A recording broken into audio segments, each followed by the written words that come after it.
স্বাগত সবাইকে স্টার নিউজের নিয়মিত আয়োজন স্টার মানিতে আপনাদের সাথে আছি আমি হাসানুল শাওন।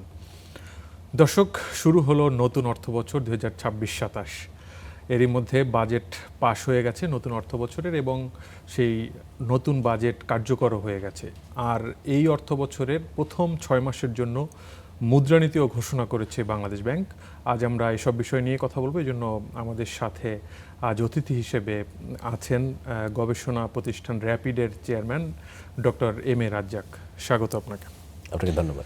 যেমনটি বলছিলাম, আসলে নতুন অর্থবছর শুরু হয়ে গেল, নতুন সরকারের প্রথম বাজেট এবং বেশ বড় একটি বাজেট আমরা দেখছি যে 9,38,000 কোটি টাকার বাজেট। স্বাভাবিকভাবেই বাজেটের বেশ কিছু জায়গার বাস্তবায়ন নিয়ে এক ধরনের শঙ্কার কথা বাজেট প্রস্তাব করার পর থেকেই আসলে সামনে আসছে। আপনার মতামত কি, আসলে এই বাজেট কতটা বাস্তবায়নযোগ্য? ধন্যবাদ আপনার প্রশ্নের জন্য। নতুন সরকারের নতুন একটা বাজেট, আমি বলবো যে এবার আলোচনায় খানিকটা নতুনত্ব ছিল। অনেকেই বাজেটকে প্রশংসা করেছেন, সেটাও সত্যি কথা। কিন্তু যখন আমরা বাস্তবায়নের কথা বলবো তখন সে পুরনো চ্যালেঞ্জগুলোই হয়তো নতুনভাবে এই বছরে থেকে যাচ্ছে। আপনি বলেছেন যে বাজেটটা যেটা দেওয়া হয়েছে এটা আকার অনুযায়ী মনে হতে পারে যে যথেষ্ট বড় বাজেট। এটার প্রধান কারণ হচ্ছে আমরা চিন্তা করি যে বাজেট বাস্তবায়ন করলে সরকারের আর্থিক সংকুলন কোত্থেকে আসবে। তো সেটার কথা চিন্তা করলে প্রথমে যেটা মাথায় আসে যে জাতীয় রাজস্ব বোর্ড সরকারকে যথেষ্ট পরিমাণে রাজস্ব আদায় করে দিতে পারবেন কিনা। তো এবার যে লক্ষ্যমাত্রাটা দেওয়া হয়েছে এটা বেশ বড় লক্ষ্যমাত্রা, 6 লাখ কোটি টাকার উপরে। কাজে সেটা যদি আমরা এই বছরে, যেটা চলতি বছর শেষ হয়ে গেল, এই বছরে হয়তো এনবিআর 4,15,000 কোটি টাকার আশেপাশে হয়তো তারা রাজস্ব আদায় করে থাকবে। কাজে সেখান থেকে 6 লাখ কোটি টাকা যেতে হলে এটা কিন্তু অনেক একটা তাদেরকে লম্বা জাম্প করতে হবে। সেটা পারবে কিনা এই ব্যাপারে আমরা অনেকেই সন্দিহান। কিন্তু একটা জিনিস আবার চিন্তা করি যে যদি মনে করা হয় যে গতানুগতিকভাবে আমরা বাংলাদেশে যেটা দেখেছি যে বাজেটের শতকরা 80 থেকে 85% বাস্তবায়ন হয়, তাহলে হয়তো বছর শেষে আমরা দেখব যে সেই পুরনো জিনিস আর কি, যে অধিকতর একটা টার্গেট দেওয়া এবং তারপরে সেই লক্ষ্যমাত্রা পূরণ করতে না পারার ফলে সরকারকে বাজেটের আকার কমাতে হয়। সেক্ষেত্রে একটা চ্যালেঞ্জ হচ্ছে, যেবার তো আমরা দেখেছি শিক্ষা স্বাস্থ্য খাতে তো অতিরিক্ত বরাদ্দ দেওয়া হয়েছে। তো যদি সরকারকে বাজেটের আকার ছোট করতে হয়, যদি যথেষ্ট পরিমাণে রাজস্ব আদায় না হয় আমাদের, তাহলে আমরা সেই অতিরিক্ত ব্যয়গুলো করতে পারবো কিনা সেটা একটা প্রশ্ন আছে। দ্বিতীয় একটা প্রশ্ন আছে, এটা শুধুমাত্র এনবিআরের রাজস্ব আদায় করার সামর্থ্যের উপরে নির্ভর করে না, সরকার আবার কিন্তু তার ডেফিসিট ফাইন্যান্সিংয়ের জন্য বিদেশ থেকেও একটা বড় অঙ্কের ঋণের কথা চিন্তা করেছেন। আমরা হিসাব করে দেখেছি যে প্রায় $12.5 বিলিয়ন ঋণ সরকার আগামী বছর বিদেশি দাতা গোষ্ঠীর কাছ থেকে নিতে চান। আর আন্তর্জাতিকভাবে আমরা এখন দেখি যে বৈদেশিক সাহায্যের পরিমাণ কিন্তু যথেষ্ট পরিমাণে হ্রাস পেয়েছে। যেমন 2025 সালে তার আগের বছরের তুলনায় বৈদেশিক সাহায্য প্রায় হ্রাস পাবে 7 ভাগের উপরে। তার আগের বছর আমরা দেখেছি প্রায় 24-25 ভাগ বৈদেশিক সাহায্যের পরিমাণ, সারা বিশ্বের কথা বলছি, বৈশ্বিকভাবে এটা অনেক কমে গিয়েছিল। তো সেই রকম বাস্তবতার নিরিখে আমাদের সরকারের জন্য এই অতিরিক্ত বিদেশি সাহায্য নেওয়াটাও হয়তো কঠিন হবে। আর যেহেতু আপনি বলেছেন যে বড় বাজেটের কথা, আর একটা কথা না বললে না, যে সরকারকে কিন্তু অতিরিক্ত এখন ঋণ গ্রহণ করতে হচ্ছে। আমি বিদেশি ঋণের কথা বলেছি, আবার আভ্যন্তরীণ উৎস থেকে কিন্তু সরকারকে অনেক বেশি ঋণ নিতে হবে। একটা বাজেটে একটা ফিগার দেওয়া হয়েছে, 1,22,000 কোটি টাকার মতো সরকার ঋণ নেবে আভ্যন্তরীণ উৎস থেকে। আমার কাছে মনে হয় যে বছর শেষে আমরা দেখব যে সেই ঋণের পরিমাণ কিন্তু অনেক বেড়ে যেতে পারে। আর ঋণ নিলে এটা তো পরিশোধ করার জন্যে সরকারকে সুদ দিতে হয়, হ্যাঁ, সুদে আসলে পরিশোধ করতে হয়। সুদের খরচ কিন্তু আমাদের অত্যধিক হারে বেড়েছে বাংলাদেশে, যেটা বছর শেষ হয়ে গেল। এই বছর হয়তো সরকারের যে সুদ দিতে হয়েছে সেটা যদি আমি চিন্তা করি যে এনবিআর থেকে কী পরিমাণ রাজস্ব পাওয়া গেল আর কত সরকারকে সুদ দিতে হয়েছে, তাহলে দেখা যাবে যে রাজস্ব আদায়ের প্রায় 25 থেকে 30 ভাগ খালি সরকারের ঋণের সুদ বাবদ পরিশোধ করতে হচ্ছে। কাজে সরকারের যে ফিসকাল স্পেস, যেটার মাধ্যমে অতিরিক্ত খরচ আমি করব উন্নয়নের জন্য, শিক্ষা স্বাস্থ্য খাতে যে অতিরিক্ত ব্যয় করবে, সেই স্পেসটা কিন্তু সাংঘাতিকভাবে কমে যাচ্ছে। বরং উল্টাটাই আমরা দেখছি যে অনেক ক্ষেত্রে অর্থনীতির যে বাস্তবতা সেখানে হয়তো টানাটানিটাই বেশি থাকবে আর কি। আপনি অভ্যন্তরীণ উৎস থেকে ঋণের কথা বলছিলেন, অর্থমন্ত্রী কিন্তু বারবার বলার চেষ্টা করেছেন এই বাজেট যে এটি একটি বিনিয়োগ এবং কর্মসংস্থান বান্ধব বাজেট হবে। সেক্ষেত্রে অভ্যন্তরীণ ব্যাংক ব্যবস্থা থেকে যদি এমনিই ব্যাংকিং সেক্টরের অবস্থা দীর্ঘদিন ধরে একটা ভঙ্গুর অবস্থার মধ্যে আছে, কিছু ব্যাংকের অবস্থা একেবারেই খারাপ, সেই জায়গা থেকে যদি আবার অভ্যন্তরীণ উৎসেই যদি সরকারের চাপটা পড়ে, মানে সেটা তাহলে এই বাজেটের যে একটা মানে মূল লক্ষ্য বিনিয়োগকে বুস্ট করা, মানে সেই জায়গাটায়ও এটা আসলে কতটা বাধার তৈরি করতে পারে? অবশ্যই সেখানে একটা বড় বাধা হিসেবে কাজ করতে পারে যদি সরকার অতিরিক্ত ঋণ নেওয়ার চেষ্টা করে। যেহেতু আপনি বলেছেন অনেক ব্যাংকের তো এখন তাদের দুর্বল অবস্থা, সব ব্যাংকই সরকারকে ঋণ দিতে পারবে না। যাদের হয়তো ভালো লিকুইডিটি আছে তারা হয়তো দিতে পারবে। এখন ব্যাপারটা হচ্ছে এরকম, ওভারঅল আমাদের খেয়াল করেন, আমাদের ওভারঅল ব্যাংকিং সেক্টরের হেলথ দুর্বল হয়েছে। ওভারঅল আমাদের এনপিএল অনেক হাই, হ্যাঁ, আমরা বলি 35% বা হয়তো এখন কেউ বলবেন 30% মতো হচ্ছে নন পারফর্মিং লোনস। কিন্তু এটাও মনে রাখতে হবে যে অনেক ব্যাংকের কিন্তু আসলে তাদের এনপিএল আরও অনেক বেশি। সো অল্প কিছু ব্যাংক আছে যারা আসলে ওইভাবে ঋণ দেওয়ার ক্ষমতা রাখে। কিন্তু যে বাজারে দেখা যায় যে অনেক বেশি এনপিএল হয়ে গেছে অন দ্য হোল, সেখানে একটা প্রবণতা তৈরি হয় যে ব্যাংকগুলো তারা কিন্তু তাদের ঝুঁকি কমাতে চায়। এখন সুদের হার বেশি, কারণ সুদের হারটা বেশি রাখতে হয়েছে বিকজ সেন্ট্রাল ব্যাংক মনে করছেন, কেন্দ্রীয় ব্যাংক তারা কন্ট্রাকশনারি মনিটারি পলিসির মাধ্যমে মূল্যস্ফীতি কমাতে যাচ্ছে। সেটা কতখানি কার্যকর সেই প্রশ্ন আমরা আলোচনা করতে পারি। কিন্তু আমার পয়েন্টটা হচ্ছে এই, যেহেতু সুদের হার অত্যন্ত বেশি, বাজারে এনপিএলের যে নাম্বার সেটাও খুব হাই, তাহলে ব্যাংকগুলা তারা চিন্তা করতে পারে যে আমি আমার ঝুঁকিটা কমাতে পারি কিনা। তো ব্যাংক ঝুঁকি কমাতে পারে যদি দেখে যে সরকার হাই ইন্টারেস্ট রেটে অতিরিক্ত লোন নিতে যাচ্ছে, তো তার জন্য এটা সবচেয়ে ভালো পন্থা। যদি সেটা তারা করে তাহলে কিন্তু private sector will get neglected. তারা কিন্তু এমনি under pressure because the interest rate has been quite high for long time now, তাই না? তো সুতরাং আমি মনে করি যে সরকার যদি বেশি ঋণ নিতে চায় তাহলে কিন্তু ব্যক্তি খাত তার সেই ঋণ পাবে না।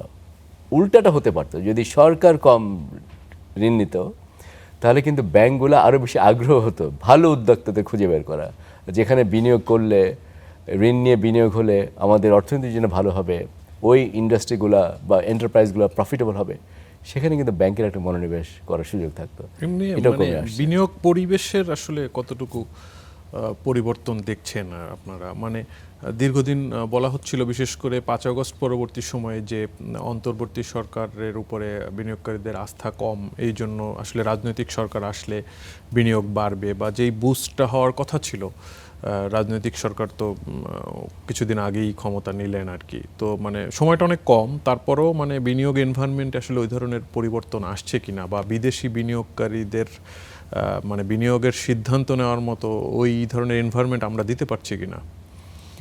বিনিয়োগ পরিবেশের বেশ কতগুলা ডাইমেনশন আছে। একটা হচ্ছে আমরা জানি যে সনাতন যে জিনিসগুলো আমাদের জন্য সবসময় খারাপ ছিল এখনও আছে, লং স্ট্যান্ডিং চ্যালেঞ্জেস, যেমন আমার অবকাঠামোর কী অবস্থা, গ্যাস, বিদ্যুৎ, এগুলা আমরা ঠিক করে দিতে পারছি কিনা, সে একটা সমস্যা আছে। অনেকে দুর্নীতির কথা বলবেন, অনেকে বলবেন যে ওয়ান স্টপ সার্ভিসেসের মাধ্যমে যে আমরা একটা জায়গা থেকে সব সুবিধাগুলো দিতে চেয়েছিলাম ব্যবসা প্রতিষ্ঠানগুলোকে, সেগুলো আমরা করতে পারি না ইত্যাদি। এইসব সমস্যা থাকবে মানে কি, এগুলো আমাদের ছিল, আমরা সেগুলো এখনও কিন্তু চ্যালেঞ্জের মধ্যে দিয়ে যাচ্ছে। কারণ এই সরকার যে এসেছে 3-4 মাসের, তাদের পক্ষে হয়তো এটা সমাধান করাটা কঠিন হবে। কিন্তু বাজেটে কতগুলো জায়গায় পরিষ্কারভাবে কিন্তু দিক নির্দেশনা দেওয়ার চেষ্টা করা হয়েছে। বিশেষ করে ধরেন ব্যবসায়ীদের ক্ষেত্রে আমি বলবো যে তাদের সোর্স ট্যাক্সটা আগে কেটে রাখা পরে এটাকে অ্যাডজাস্ট করতে দেওয়া হতো না, তারা যখন বছরের শেষে ট্যাক্স রিটার্ন সাবমিট করতেন। এবার কিন্তু সেখানে সংস্কার আনা হয়েছে। সরকারের উচ্চ পর্যায়ে আমরা যেটা বুঝতে পারি যে বিনিয়োগ পরিবেশটাকে ভালো করার জন্য তাদের খানিকটা হয়তো আমরা অনেক ইন্টারেস্ট দেখছি, তো এই জায়গাগুলো ভালো দিক। কিন্তু এই মুহূর্তে আমাদের দেশের মধ্যে ব্যক্তি খাতের যে বিনিয়োগের একটা প্রধান অন্তরায় হয়ে দাঁড়িয়েছে যে অ্যাক্সেস টু ফাইন্যান্স, তাদের জন্য যথেষ্ট পরিমাণের অর্থ সংকুলন করা যাচ্ছে না। দুটো কারণে যাচ্ছে না, একটা হচ্ছে যেহেতু সুদের হার অনেক বেশি, এবং আমি একটু আগে বলেছি এটা মূল্যস্ফীতিকে নিয়ন্ত্রণ করার জন্য সেন্ট্রাল ব্যাংক সুদের হারটা উঁচু করে রেখেছে। তো সেই পরিস্থিতি তাদের জন্য, যদি তারা এই এত অত্যধিক হারে মানে উচ্চ হারে সুদ নিয়ে তারা কতখানি প্রফিট করতে পারবেন সেটা তাদের চিন্তার মধ্যে আছে। এটা যেমন সত্যি কথা, এটার সঙ্গে যোগ হয়েছে যে জ্বালানি নিরাপত্তার বিষয়টা, সেটাও একটা তাদেরকে অনিশ্চয়তার মধ্যে ফেলে দিয়েছে। আরও একটা ব্যাপার হয়েছে যেটা আমরা বুঝতে পারি যে অনেক দিন ধরে তো আমাদের এই উচ্চ মূল্যস্ফীতি আছে, প্রায় 4 বছর হয়েছে। তাহলে হচ্ছে কি সাধারণ মানুষের কিন্তু ক্রয় ক্ষমতা কমেছে। তো যে ব্যবসা প্রতিষ্ঠান ওনারা তো সাধারণ মানুষের কাছে এই তাদের পণ্য সামগ্রী বিক্রি করতে চান, তাই কাজেই ওখানে কিন্তু একটা আমি বলবো যে একটা ডিমান্ড কন্ট্রাকশনও কিন্তু তৈরি হচ্ছে, যে যথেষ্ট পরিমাণে তারা কিনতে পারছেন না, সেটাও কিন্তু আমাদের প্রাইভেট সেক্টরকে ভোগাচ্ছে। বিদেশি বিনিয়োগের ক্ষেত্রে আমি বলবো যে কিছু আশাব্যঞ্জক সাড়া কিন্তু আছে, সেটা প্রধানমন্ত্রীর চায়না সফরের সময় আমরা দেখেছি, বাট সেটার বাইরেও কিন্তু অন্যান্য জায়গায় আমরা দেখছি যে বিনিয়োগকারীরা কিন্তু বাংলাদেশের ব্যাপারে খোঁজখবর নিচ্ছে। কিন্তু সেখানে আমাদের প্রবলেম হচ্ছে আমাদের ক্রেডিবিলিটি একটা বড় একটা, আমাদের বিশ্বাসযোগ্যতা, আমাদেরকে তারা বিশ্বাস করতে পারে কিনা। আমরা যখন বলি যে ওয়ান স্টপ সার্ভিসেসের মাধ্যমে সব সুবিধা দেওয়া হবে, আমরা যখন বলি ইন্ডাস্ট্রিয়াল প্লটসগুলো যে সুবিধাগুলো থাকা দরকার সেগুলো আমরা যথাসময়ে সরবরাহ করতে পারবো এবং তারপর আমরা পারি না। আমরা যখন বলি কতগুলো সংস্কার আমরা করব, কিন্তু করতে কোনো সময় করতে পারি না, সেই ক্ষেত্রে আমরা যেটাকে বলি ক্রেডিবিলিটির একটা ক্রাইসিস আমাদের আছে, এটা স্বীকার করতে হবে। এটার সঙ্গে নতুন করে একটা মাত্রা যোগ হয়েছে, সেটা হচ্ছে আমাদের সামষ্টিক অর্থনীতির উপরে যে চাপ আছে। আপনি বলছিলেন অর্থনীতির অনেক চাপের কথা, মানে সেই জায়গায় যদি মোটা দাগে এই সরকারের জন্য চ্যালেঞ্জ দেখেন যে কোন জায়গাগুলোতে আসলে শুরুতেই অর্থ বছরের শুরুতেই বা সরকারেরও তো তার প্রারম্ভিক সময় আছে, মানে খুব জোর দিয়ে আসলে সলিউশনে নিয়ে আসা উচিত। আমি আপনার প্রশ্নের উত্তরে আসবো, কিন্তু তার আগে আমি যে আলোচনাটা সেটা যদি একটু শেষ করতে পারি।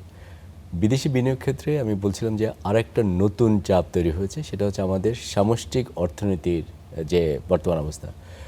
যে অর্থনীতিতে মূল্যস্ফীতির চাপ প্রকট থাকে, যে অর্থনীতিতে রিজার্ভের একটা ক্রাইসিস থাকে, মানে আমরা রিজার্ভ বিল্ড করার চেষ্টা করছি, সেই ইকোনমি না ইনভেস্টরদেরকে কিন্তু ভালো একটা সিগন্যাল দিতে পারে না। হ্যাঁ, সেটা কিন্তু আমাদের একটু মাথার মধ্যে রাখতে হবে। তে আমি যেটা বলছিলাম যে আমরা তো দেখছি যে অনেক বিদেশি বিনিয়োগকারীরা তাদের আগ্রহ আছে, কিন্তু কয়েক রকমের কারণের জন্য তারাও কতখানি আসলে বিনিয়োগ করবেন সেটা একটু আমাদের খেয়াল রাখতে হবে। এখন আপনার যে প্রশ্ন করলেন সেখানে আমি আসি। আমি বলতে চাই কয়েকটা জায়গায় সরকারকে সংস্কারে অধিকতর মনোযোগী হতে হবে। যেমন বাজেটে অনেক ভালো জিনিস আছে, ফ্যামিলি কার্ডের কথা বলতে পারি, কিছু কিছু ক্ষেত্রে ইনভেস্টমেন্ট বাড়ানোর জন্য বিজনেস পিপলদেরকে যে দেশীয় শিল্পকে অনেক সুরক্ষা দেওয়ার চেষ্টা করা হয়েছে, এগুলোকে আমরা সব অ্যাপ্রিশিয়েট করি। কিন্তু জেনুইন ধরেন কঠিন সংস্কার, এইটা এক্সকিউজ মি, জেনুইন যে কঠিন সংস্কার সেইগুলো আমরা যথেষ্টভাবে করতে পারবো কিনা সেটা কিন্তু একটা মিসিং ডিরেকশন হিসেবে থেকে গেল। সেক্ষেত্রে কী লাগবে? সেক্ষেত্রে লাগবে এমন একটা ট্যাক্স ব্যবস্থাপনা তৈরি করা, ট্যাক্সেশন সিস্টেম তৈরি করা, যেটার মাধ্যমে সরকার যথেষ্ট পরিমাণে রাজস্ব আদায় করতে পারার কথা। বাজেটে কিন্তু সেরকম দিক নির্দেশনা নয়, যেটা আছে যে একটা টার্গেট তাদেরকে দেওয়া হয়, যেটা আমরা সবসময় আগে দিয়েছি। কিন্তু এটার সঙ্গে কি লোকবলের সম্পর্ক আছে কিনা, এটার সঙ্গে কি কোনো অটোমেশন করলে ভালো হতো কিনা, ভ্যাট রেট যথেষ্ট পরিমাণে যেটা আছে সেটা ঠিক কিনা, নাকি এখন বিভিন্ন জায়গায় অনেক রকম আমরা রেট ব্যবহার করি, সেগুলোকে ইউনিফর্ম করে কোনো একটা জায়গায় আমরা সামঞ্জস্য করতে পারতাম কিনা, সেই আলোচনাগুলো কিন্তু দেখা গেল না। এটা হচ্ছে একটা আমার কনসার্ন। দ্বিতীয় হচ্ছে বাণিজ্য নীতি সংস্কার করার জন্যও কিন্তু কতগুলো কঠিন সিদ্ধান্ত নেওয়াটা দরকার ছিল।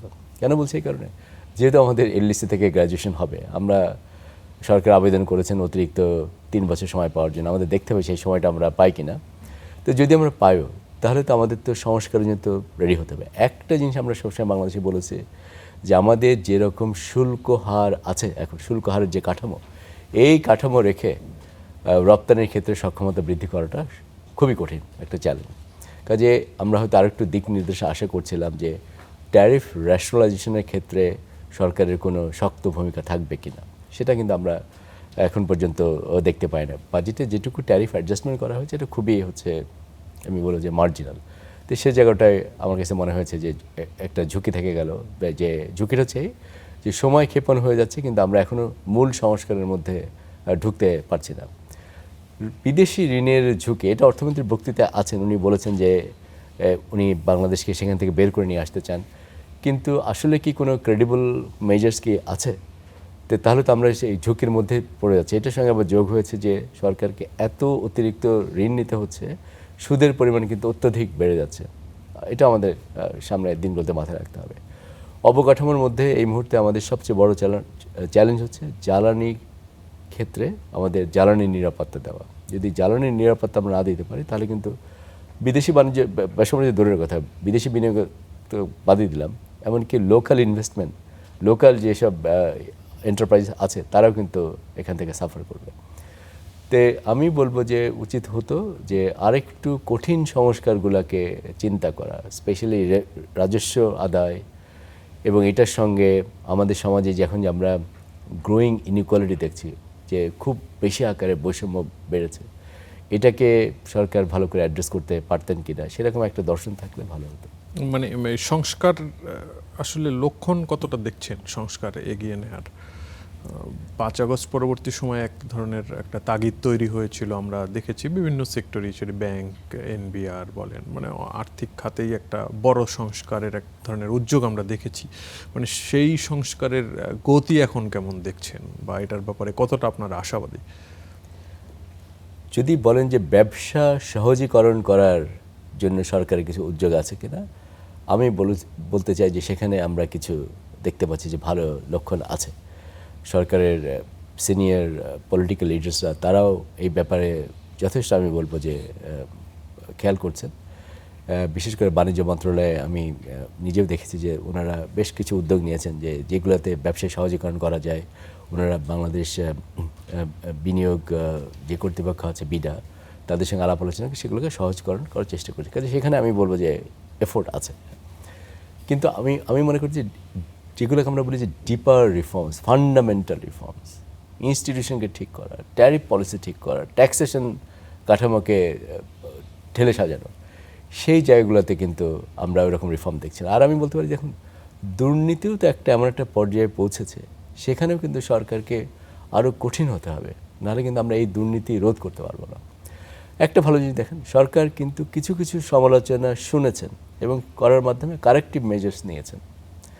যেমন আমরা দেখেছিলাম যে হয়তো একটা কালোটাকে অন্যভাবে সাদা করার একটা সুযোগ ছিল, ওনারা এটা বন্ধ করে দিয়েছেন। আমরা দেখলাম ব্যাংক সংস্কার আইনের যে একটা ধারা ছিল, যেটাকে আমরা সবাই সমালোচনা করেছি, ওনারা সেখান থেকে সরে এসেছেন। এগুলোকে আমরা সাধুবাদ জানাই। কিন্তু দুর্নীতির ব্যাপারে আরও যদি কঠোর না হন ওনারা, এবং যদি যথাযথ সিগন্যাল না দিতে পারেন, তাহলে কিন্তু এই সমস্যা থেকে আমরা বের হতে পারবো না। তাহলে হবে কি, ওই যে কস্ট অফ ডুইং বিজনেস আমরা যেটা বলি, সেটা বেড়ে যাবে। আর আপনি যদি দুর্নীতিকে ট্যাকেল করতে না পারলে হবে কি, ইকোনমিতে হয় কি, যেটাকে আমরা বলি রেন্ট সিকিং একটা অ্যাটিটিউড তৈরি হয়। রেন্ট সিকিং বলতে বোঝায় এইটা কোনো প্রোডাক্টিভ কাজ না করে সম্পূর্ণ অনুৎপাদনশীল একটা জায়গা থেকে, অনেকটা বলতে পারেন যে আইনের ব্যত্যয় ঘটিয়ে সেখান থেকে সুবিধা নেওয়ার চেষ্টা। এটা যদি থাকে এই রেন্ট সিকিং ইকোনমিতে, রেন্ট এত বেশি পরিমাণে অর্জন করলে তখন কিন্তু মানুষজন প্রোডাক্টিভ সেক্টরে কিন্তু ইনভেস্টমেন্ট করার যে ইনসেন্টিভ সেটা থাকে না। কাজে আমি বলবো যে দুর্নীতির বিরুদ্ধেও কিন্তু যথেষ্ট শক্তভাবে তাদেরকে মাঠে নামতে হবে। জি, আপনি মূল্যস্ফীতির কথা বলছিলেন। আসলে এই সংকোচনমূলক একটা মুদ্রানীতির আমরা অনেক দিন ধরেই দেখছি, কিন্তু আমরা আসলে মূল্যস্ফীতি নিয়ন্ত্রণ করতে পারছি না কেন? মানে সমস্যাটা কোথায় আসলে? দেখুন, মূল্যস্ফীতি নিয়ন্ত্রণে আমরা যদি চিন্তা করি যে কন্ট্রাকশনারি মনিটারি পলিসি, সংকোচনমূলক যে মুদ্রানীতি সরকার নিচ্ছেন, সেটার কি ভূমিকা, সেটা বাংলাদেশে কার্যকর করা যায় কি যাবে না, করলে কি অসুবিধা, এটা একটা অন্য ধরনের আলোচনা। আমি সেখানে না যেয়ে বলি, আমি যেটা বুঝি যে আমি একটা নীতি দ্বন্দ্ব বা একটা দেখতে পাই যে খানিকটা নীতি নেয়ার ক্ষেত্রে সংকোচ কিন্তু আছে। যেমন যদি আমি চিন্তা করি যে আসলে আমি একটা কঠিন সংকোচনমূলক নীতি নিব, তো তাহলে এটা শুধুমাত্র সুদের হার বাড়ানোর মধ্যে সীমাবদ্ধ থাকবে না, এটার সঙ্গে থাকবে অন্য জায়গায় যেখানে অতিরিক্ত মুদ্রা যেন সরবরাহ না করা হয় সেই ব্যাপারে সচেষ্ট হওয়া। তো সেন্ট্রাল ব্যাংক কী করছে দেখেন, যেহেতু আমি বলেছি একটা তাদের সংকোচ আছে, একটা দ্বিধা আছে, তারা সুদের হার ঠিকই বাড়িয়ে রাখছেন, কিন্তু আবার সরকারি স্টিমুলাস প্যাকেজে তারা পার্টিসিপেট করছেন। তারা বলতে পারেন যে নতুন টাকা প্রিন্ট করা হচ্ছে না, এটা যেমন সত্যি কথা, কিন্তু তার মানে ওই পলিসিগুলোও কিন্তু ইন্ডিকেট করে যে ওনারা এক্সট্রা লিকুইডিটি কিন্তু বাজারে দিচ্ছেন। অনেকগুলো ব্যাংক দুর্বল হয়েছে, সেই ব্যাংকগুলোকে অলরেডি প্রায় গত 3-4 বছরে 75,000 কোটি টাকা কিন্তু দেয়া হয়েছে, সেটাও কিন্তু একটা অতিরিক্ত সাপ্লাই হয়েছে বাজারে, হ্যাঁ, মুদ্রা সাপ্লাই হয়েছে, সেটাও কিন্তু ইনফ্লেশনটাকে বাড়িয়ে দিতে পারে। কিন্তু আমার পয়েন্ট আমি বলার চেষ্টা করছি, যদি আমরা বিশ্বাস করি যে মনিটারি পলিসির একটা রোল আছে, তাহলে কিন্তু প্রপার কন্ট্রাকশনারি পলিসি মেজার্স বলতে যেটা বোঝায় সেটা কিন্তু যেতে হবে। একটা হাফ আড়ের ওকে আমি অর্ধেক করব কি করব না, আচ্ছা এটা করতে গেলে অন্য মানুষের কষ্ট হচ্ছে দেখে যদি আমি খানিকটা কমিয়ে আনার চেষ্টা করি, তাহলে ইম্প্যাক্টটা না ডাইলিউটেড হয়ে যায়। হ্যাঁ, এটা আমাদের যে একটা বাংলাদেশের কনসেপ্ট। কিন্তু আমি আপনাকে তারপরে বলতে চাই, আমি মনে করি যে যখন কন্ট্রাকশনের পলিসি নেওয়া হচ্ছে, তো ডিমান্ড সাইডটাকে তো ট্যাকেল করার চিন্তাভাবনা করা হচ্ছে। এটা কনজাম্পশন হোক, ইনভেস্টমেন্ট হোক, সেটাকে টেনে ধরার চেষ্টা করা হচ্ছে, করে ডিমান্ডটাকে কমিয়ে মূল্যস্ফীতিকে নিয়ন্ত্রণের চেষ্টা করা হচ্ছে। সাপ্লাই সাইডের কথা আমরা সবসময় বলছি যে না, বাংলাদেশের কনটেক্সটে সাপ্লাই সাইডটা ইম্পর্টেন্ট। কিন্তু যখন আমরা এই সাপ্লাই সাইডের কথা বলি, তখন মূলত অনেক সময় আমরা চিন্তা করি যে সব যোগান বোধহয় দেশের মধ্যে থেকে আসবে। কিন্তু দেখেন, একটা জায়গায় যেখানে আমরা বাংলাদেশে এমন একটা সিচুয়েশনের মধ্যে এখন আমরা যাচ্ছি যে বড় মাত্রায় আমাদের আমদানির সংকোচন করছে, ইম্পোর্ট কম্প্রেশন। 2021 সালে আমরা $80 বিলিয়ন আমদানি করেছিলাম, 2022-এ $90 বিলিয়ন। তারপরে গত বছর আমরা আমদানি করেছি $70 বিলিয়ন কম। এমন একটা অর্থনীতি চিন্তা করেন যে অর্থনীতিতে আমদানি 2-3 বছরের ব্যবধানে এই পরিমাণে কমতে পারে, এবং যে অর্থনীতি বড় হচ্ছে, আমাদের অর্থনীতির গতি কমেছে, প্রবৃদ্ধির গতি কমেছে। আগে 6%, হয়তো কোনো এক বছর হয়তো 7% রেটে আমরা গ্রো করেছি, এখন আমরা হয়তো 3.5-4% করছি, কিন্তু আমাদের অর্থনীতি কিন্তু বড় হচ্ছে, যার ফলে তো আমরা দেখছি আমাদের পার ক্যাপিটা ইনকাম বেড়ে যাচ্ছে কাগজে কলমে। সমস্যা হচ্ছে আমরা আমদানিকে বাড়তে হয় দিই নাই, অথবা আমদানি বাড়ছে না, সেটারও কিন্তু একটা রেশ বাজারে আছে। যদি আমার মূল্যস্ফীতি উচ্চ থাকে দেশের মধ্যে, আমার কাজ কি? আমি তো চাইবো সাপ্লাই বাড়ানো, সেটা ডোমেস্টিক সোর্স থেকে হতে পারে, সেটা আমার আমদানি করার মধ্যে হতে পারে। আমি মনে করি যে এই জায়গাটি একটু মনোযোগের ঘাটতি আছে, যে আমরা আরও আমদানিটাকে এই সময় সহজ করতে পারতাম কিনা। অবশ্যই সেন্ট্রাল ব্যাংকের রিজার্ভে একটা চাপ আছে, ওনারা রিজার্ভ বিল্ড করতে অনেক বেশি অধিকতর মনোযোগী, এবং ওনারা টার্গেট সেট করেছেন যে 1-2 বছরের মধ্যে বোধহয় এটাকে $50 বিলিয়ন নিয়ে যেতে পারে।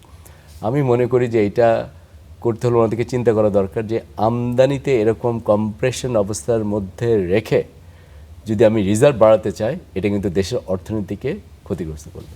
জি, আমাদের হাতে সময় নেই। আপনাকে অনেক ধন্যবাদ আমাদের স্টুডিওতে এসে গুরুত্বপূর্ণ আলোচনায় অংশ নেওয়ার জন্য। আপনাকে ধন্যবাদ। দর্শক, আজ এখানেই শেষ করছি। সবাই ভালো থাকবেন, সুস্থ থাকবেন। ধন্যবাদ সবাইকে।